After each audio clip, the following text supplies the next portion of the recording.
Welcome to Titan Video. My name is Derrick Fazendin, and we're joined by head coach John Elders, who is now in his 25th season with the Cal State Fullerton track and field program. Coach, thanks for joining us. My pleasure. Well, Coach, you've got your first meet of the season this weekend versus Cal Poly Pomona. Amazing how fast it's already come up. Really coming fast. to the meet after a real strong showing two weekends ago in Fresno in the indoor season finale. I imagine the team's confidence has to be pretty strong going into the season. Yeah, I think the indoor experience for the team was a good one, and definitely is going to be a springboard into the outdoor season. So we felt it was successful. So what was your overall assessment of the indoor season, and really who are some of the athletes you feel that can really benefit a lot from the indoor season? Yeah, well, obviously a lot of people got a lot of confidence from what they did indoors. As I mentioned, we kind of trained through it, the indoor season, and focused more on outdoor, but performances like Katie Wilson in the 600 meters was just phenomenal. I'm sure that just gave her a huge amount of confidence. And then even having Brian Luther, run indoors for a couple fun things, he looked great. And athletes like that did well are going to really use it as a springboard into the outdoor season. So. No doubt. Let's start with the women's side now. Like you just mentioned, we've already seen Katie Wilson set a new school record for the 600 meter. Seen Lexi Bravo break the school record for the 5,000 meter earlier. So obviously those two can definitely contribute, but who are some of your other distance ladies that you feel that can make a big difference? Yeah, there's three gals in particular, and that I think are standing out right now. Casey Candelaria, who's a senior. For us, she'll be competing in the 800 meters and the 1500 meters. She ran 2:12 last year in the 800, which if she drops a little off of that, she'll be right in the mix in the Big West, and I really feel she's capable of doing that. We have a freshman, Emily Taylor, who was actually our top runner in cross country before an injury, and she was a 4:55 miler in high school, and so she could get right in the mix in the 1500 as a freshman.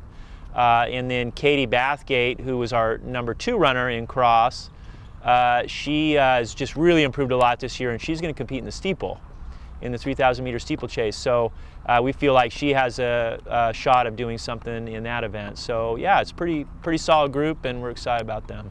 Absolutely, and reason to be. Let's move to the sprinters now. The female sprinters. Who do you see coming out of that group on top?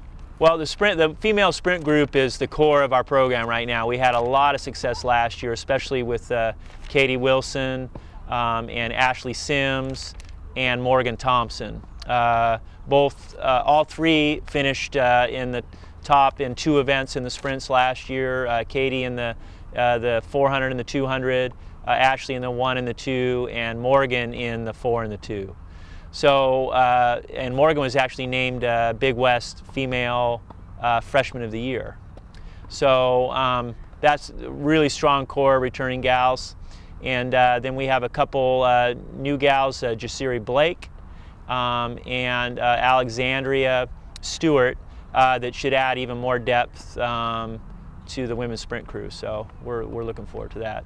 And then the hurdles, Dina Pierce, who had a rough freshman year, some injuries and things like that, but she's really healthy and really training well, and she PR'd indoors, and she's going to be a strong contributor this year, as well as Tania Sebastian, who transferred to us from Pasadena City College, and she's the long hurdle, so the 400 meter hurdles, and she was a state finalist, JC finalist last year in the 400 hurdles. So we should be even better this year in that area than we were even last year. Well, there you go, making a strong part even stronger. But so let's move on. Jasmine Davis and Amanda Mercado had really solid showings during the indoor season as far as the female throwers and jumpers were concerned. How fun is it to kind of watch them get better from meet to meet, and who else do you expect to well, Jasmine is a fun story because she came to us as a hurdler as a freshman, and last year Coach Copper decided to move her into the jumps, and she actually placed 6th in the triple jump in the Big West Championships last year. And she's just improving by leaps and bounds, not to use a pun there, but we really expect big things from her this year in the triple jump, and she's also going to be competing in the long jump. And then Amanda, same thing, came, you know, in high school in California, they only throw the shot and the disc. And so she picked up the hammer as a freshman last year, qualified for the Big West Championships. And we feel like she's going to really make a strong push to, you know, get in the scoring positions this year at the conference meet. And she's also improving a lot in the shot. So she should have a big impact. And then the other jumping area, Kara Kalmar in the pole vault, was 4th in the conference last year, and so she's been transitioning from with a new coach, and she's really starting to get it. And so we think by the middle of the year she'll be jumping real high too. So.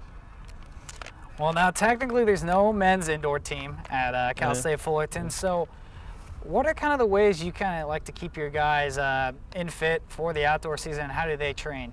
Yeah, they train basically the same as the gals, except they just don't have the opportunity to go to some meets. So we take a few guys, you know, seniors and things like that, to give them a little indoor experience. But they just have to stay focused and keep their training going well, and we think they're ready. So.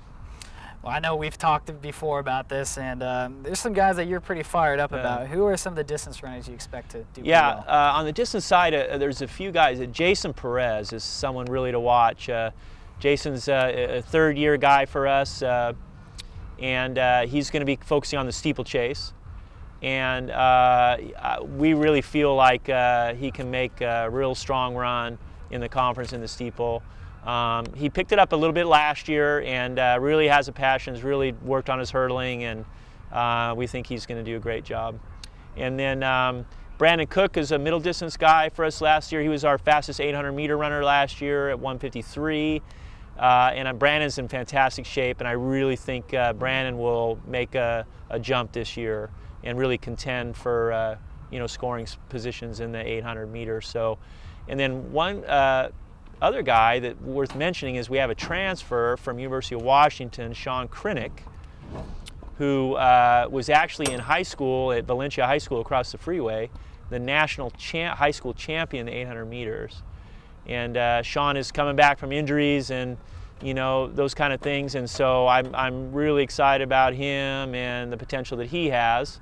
And our goal is to get him back to, you know, the form he was in high school. So. Well, another group I know you're really excited about, Brian Luther. He kind of, you see, probably one of those guys that's going to lead your sprinters this year. Alongside of him, talk about him a little bit and the strides he's been making. Yeah, well, Brian's a beast right now. I mean, he's in fantastic shape. He had opportunity to run indoors twice, and I haven't seen him look better. You know, from a mechanic standpoint, fitness standpoint, he's healthy. And that's been really the big key for Brian is he has had some injuries. He had knee surgery, and last year he just never really got to 100%, although he made it through the entire season. So this year, though, he's healthy and ready to rock and roll. So we're excited about Brian's potential. And the key for Brian really is just staying healthy. If he is, he'll be right there, you know, in the 1 and the 2. So along with Brian, who are some other guys you expect to kind of lead your group of sprinters and hurdlers? Yeah, we have, of course, a couple hurdle guys. Tony Crutchfield comes back to us after redshirting last year. He was 3rd in the Big West in the 110 highs. So he'll be back. Javon May in the 400 hurdles. Javon does both hurdles races, is stronger in the 400 hurdles, so we're looking forward to him. So we have 2 freshman guys, Thomas Grimes and Josh Gordon. And Coach Copper feels like they're ready to contribute right away on the sprint side, and so we're looking forward to having those guys as well. So. And then, of course, we've got the jumpers and the throwers. Yeah. Well, the jumpers are led by Walter Whitaker, and Walter last year as a freshman, I believe was 4th in the conference, and in the triple jump, and flirted with 50 feet, you know, as a freshman. So expect big things from Walter this year. And then another guy, returning guy, Malik Walls, who was injured his freshman year, came back last year, still struggled a little bit, but this year he's jumping really well in practice. So we're looking for some good things from him in the long jump. So So I think you have, let's move to the schedule now. I think you have 13 different meets you guys will be competing in this year. Is there one that excites you a little bit or above the rest of them? I know you have the Ben Brown coming up in a few weeks. Well, Ben Brown's always a huge event for us just from a meet management standpoint. But other than the Ben Brown, I think kind of the highlights to look for would be first the Cal Nevada Championships in late March down at UC San Diego. That's a great meet and a good opportunity for us to kind of, you know, flex our muscle a little bit. And then the Big West Challenge, which is our annual rivalry meet between us, UC Santa Barbara, Long Beach State, and UC Irvine. And so that meets like in its 22nd, 23rd year, something like that. So that's a great meet for us. And then, of course, Mount Sac Relays is always fun. And then, of course, the conference championships. So. Of course, that's hopefully the highlight of the season, right? Yeah. All right, last question before I let you get out of here. If you could change anything about the sport of track and field, if you could pick one thing, what would it be? You know, I think one of the things that is just the length of the meets. They're so big, you know, and time consuming, and I think it's difficult for the kids, for the coaches, you know, to be at a meet for 12 hours or, you know, whatever. I mentioned that I'll be at the meet at the Ben Brown from like 7 in the morning till 11 at night. And even when we travel to meets, they tend to be, you know, super long, and that's a hard problem to solve. But meets like the Big West Challenge, which are, you know, 4 or 5 hour meets, that's, you know, I think a better experience for the kids. So there you go, Coach. Thanks so much for your time. All the best of luck to you this season. Okay, thank you.